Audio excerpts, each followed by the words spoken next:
as you can see behind me, I am slowly decorating my setup slash studio of where I film. I just have to find a few more items to put right here and right here because it looks a little awkward right now with this part of the wall blank. So I want to fill that up to make the shot look a little bit cooler. And with that being said, exercise of the day. Jog in place for 1 mile to continue my running streak, and then pull-ups, body weight times 4 sets of 32 reps per set, and proof of the pull-ups right here.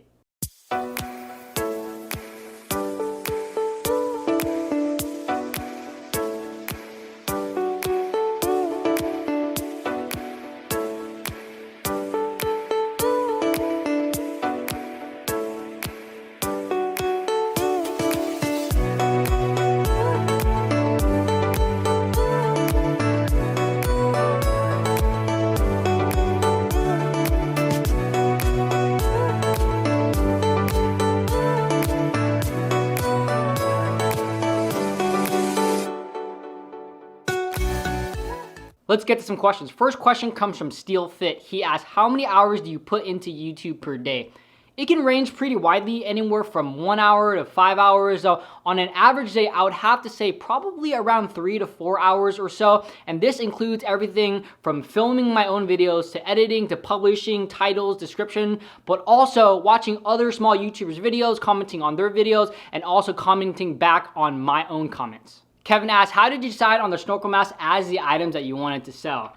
I decided on the full face snorkel mask because I have a friend that I went to college with that is in China right now that has the connects.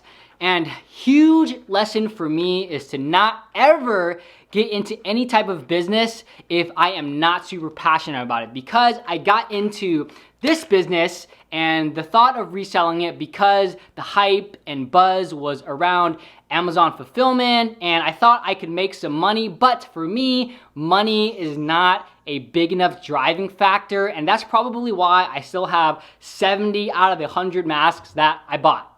Ryan asks, what did you do for the rest of the day after you found out you passed your real estate exam? The very first thing that I did was call my dad, told him the good news. Second thing was texting my girlfriend to tell her the good news. And then I drove back to my brother's house in Sacramento because I was still in Sacramento and not in the Bay Area of where I live. And then I watched one episode of The Boys, hung out there for a bit, and then drove over to my parents' house, ran 5 miles on the treadmill, and then after, grabbed dinner with my family.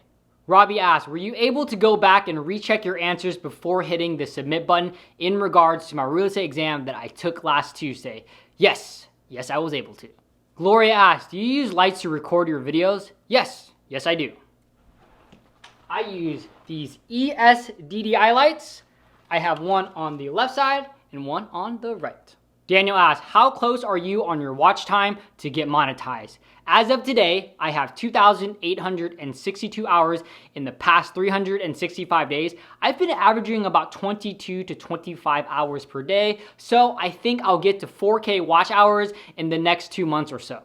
So I am a little nervous for my 100 miler that I scheduled for October 31st. I still haven't signed up for the race just yet because I was waiting for it to get a little bit closer to make sure it wasn't canceled, but I haven't been training as much as I wanted to, or really training at all. I've just been jogging in place for a mile to continue my running streak, but I haven't been able to go outside to run at all because the smoke is still there from the Northern California fires, and I'm just a little scared if I run outside, it's going to do permanent damage to the inside of my body. So I've been avoiding outside, but the date is getting closer and closer, and now it is mid-September, and I have 6 or 7 weeks until the 100 miler, and the longest that I've ran in the past month or so has only been 5 miles, and that was last week at my parents' house on their treadmill. So I'm just a little nervous because I don't want to not be able to finish it. So I'm wondering if I should push it back,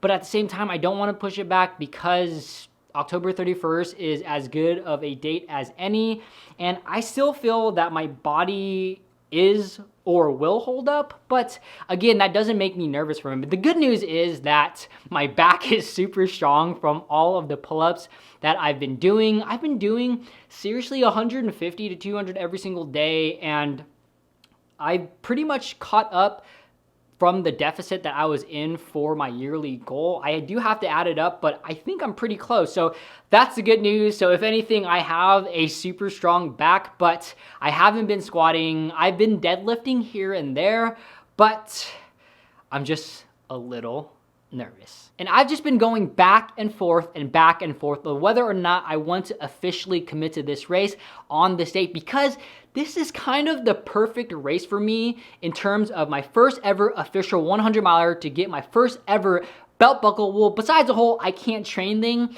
this is the perfect race because in terms of the location, it's only a 3 to 4 hour drive away. Usually the races are a lot further. In terms of the course itself, it's a 2 mile flat loop.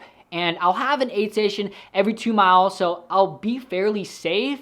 And I really just feel that this is a good first official 100 miler to really test the waters for harder 100 milers. And I'll let you all know what I decide, but for now, I'm kind of still just going back and forth, and I'll look up official races for the rest of the year to see if there are any close by, because at the same time, I can always do a self-supported 100 miler like I did last year, but I really want that belt buckle. Thanks for watching. Hope you all enjoyed that video. Please let me know down below if you have any additional comments or questions for me. Would love to hear from you all. Please give this video a thumbs up. It'd really help me out. And if you haven't already subscribed to my channel, consider subscribing. On this channel, I come out with daily YouTube videos. At least once a week, I do one live stream. And at least once a week, I also do one review video in which I review the equipment and the gear that I use. If you want to catch another one of my videos, there's a video right here. And there's a video right here. And again, if you haven't already subscribed to my channel, consider subscribing.